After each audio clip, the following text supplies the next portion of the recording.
जोर वकालत की है। साथ ही गौ रक्षक दलों से पशुओं की रक्षा करते समय कानून का पालन करने को भी कहा। मोहन भागवत के बयान के अब कई मायने भी निकाले जा रहे हैं। माना जा रहा है कि गाय के नाम पर देश भर में सियासत शुरू हो चुकी है।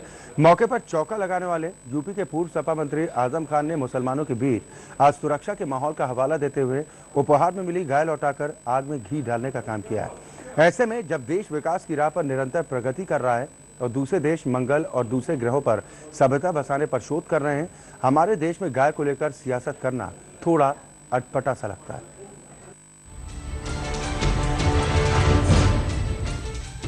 मौका था महावीर जयंती का और इससे जुड़े कार्यक्रम में पहुंचे आरएसएस प्रमुख मोहन भागवत ने देश भर में गौवध पर रोक लगाने वाले कानून की मांग कर नई बहस को जन्म दे दिया। भागवत ने कहा कि कानून का पालन करते हुए गाय की रक्षा करने का काम जारी रहना चाहिए। उन्होंने कहा कि गौ हत्या के नाम पर कोई भी हिंसा हमारे उद्देश्य को बदनाम करती है, इसलिए गौ रक्षक को कानून का पालन करना ही चाहिए। संपूर्ण भारतवर्ष में गौ हत्या बंदी हो, ये हमारी इच्छा है। संपूर्ण भारतवर्ष में गौ हत्या बंदी हो, ये हमारी इच्छा है। मोहन भागवत का ये बयान उस वक्त आया है जब पूरे देश में तथाकथित गौ रक्षकों द्वारा राजस्थान में एक व्यक्ति की हत्या करने से राजनीतिक भूचाल मचा हुआ है। मोहन भागवत को चाहिए कि वो अलवर में जो एफआईआर इशू हुआ उसमें बजरंग दल और विश्व हिंदू परिषद का नाम लिखा गया, तो क्या इनका ताल्लुक आरएसएस से नहीं है? ये इनको रोक नहीं पाते कि हिंदुस्तान में अगर आप कानून बनाएंगे तो किसी के मजहब की आस्था पर नहीं बना सकते आप। जिस दिन ऐसा करना शुरू कर देंगे फिर ये सेकुलर मुल्क नहीं रहेगा, ये हिंदू राष्ट्र बन जाएगा। फिर तो भारतीय जनता पार्टी की सरकारों को तय करना है, इसलिए कि जहाँ जहाँ बीजेपी की सरकारें हैं ज़्यादातर में तो पहले से ही बैन लगा हुआ है। लेकिन साथ साथ वो ये भी कहते हैं कि हम नॉर्थ ईस्ट के अंदर गाय के गोश्त पर कोई पाबंदी, बीफ के ऊपर कोई पाबंदी नहीं लगाएंगे।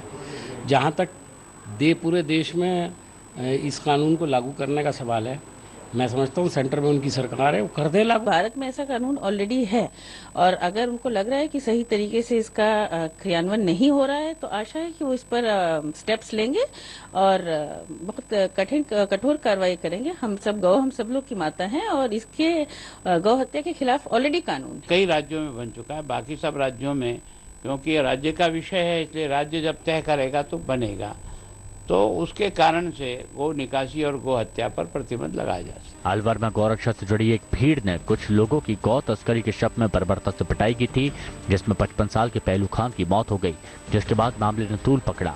इसकी गूंज संसद में भी सुनाई पड़ी और जमकर हंगामा भी हुआ। इस बीच समाजवादी पार्टी के वरिष्ठ नेता आजम खान ने ये कहते हुए गोवर्धन पीठ के शंकराचार्य स्वामी अधोक्षजानंद महाराज से उपहार में मिली गाय लौटा दी कि उन्हें बदनाम करने के लिए कोई भी स्वयंभू गौरक्षक जानवर की हत्या कर सकता है। यूपी के पूर्व मंत्री का आरोप है कि मुस्लिम असुरक्षा के माहौल में रह रहे हैं। कोई भी स्वयंभू गौरक्षक उनको या मुस्लिम समुदाय को बदनाम करने के लिए उसे नुकसान पहुंचा सकता है। हिंदू संत ने 2 साल पहले आजम खान को काले रंग की एक गाय भेंट की थी, जब उन्होंने अपनी डेयरी में एक गाय रखने की इच्छा जताई थी। सन 2015 आजम खान साहब राज्य के वरिष्ठ मंत्री होते हुए यहाँ गौशाला उद्घाटन के लिए आए थे। ये गाय हमने उन्हें सादर भेंट की है और असुरक्षा का माहौल महसूस किया है उन्होंने, जिस कारण गाय वापस की गई है। गाय को केंद्र में रखकर राजनीति करने वाले अति हिंदूवादी हिंदुत्व का कार्ड खेल रहे हैं और मासूम जनता की भावनाओं को भड़काकर सांप्रदायिकता का माहौल बना रहे हैं। पिछले दिनों दादरी और अलवर जैसी घटनाओं ने हमारी सभ्यता को शर्मसार कर दिया है। यह घटना संविधान द्वारा सभी तबकों को उनके खान पान और संस्कृति के संरक्षण की आजादी के अधिकार पर हमला है। पश्चिमी देशों से हम बहुत कुछ सीखते हैं, उनकी नकल करने की कोशिश करते हैं, परंतु उनकी तरह व्यक्ति की गरिमा और उसकी निजता का सम्मान करना हम नहीं सीख पाए हैं और न ही हमने उनसे श्रम का सम्मान करना सीखा।